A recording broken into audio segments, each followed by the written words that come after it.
ছাত্র দলের অ্যাটিটিউড পরিবর্তন করতে হবে।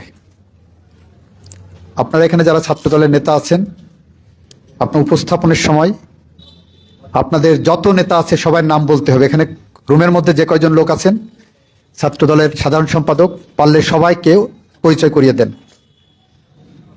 এটা এক ধরনের, আমি মনে করি, রাজনৈতিক কর্মীদের জন্য ধন্যতা। একজন রাজনৈতিক কর্মীর পরিচয় হবে তার কর্মের মধ্য দিয়ে।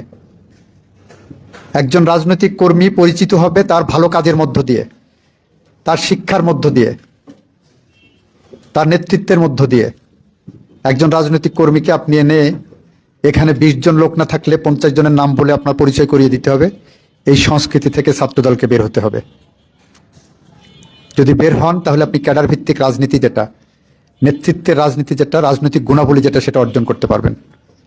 এখানে যারা আছেন স্কুল কলেজে পড়েন, ক্লাসে ফার্স্ট বয় কয়জন আছেন একটু হাত তুলতে পারবেন? ক্লাসে ফার্স্ট বয়, আপনার স্ব ক্লাসে আপনি ফার্স্ট হয়েছেন, আছেন এরকম? আপনি নেই, আপনাদের মধ্যে নেই। এটা ছাত্র দলের একটা ব্যর্থতা।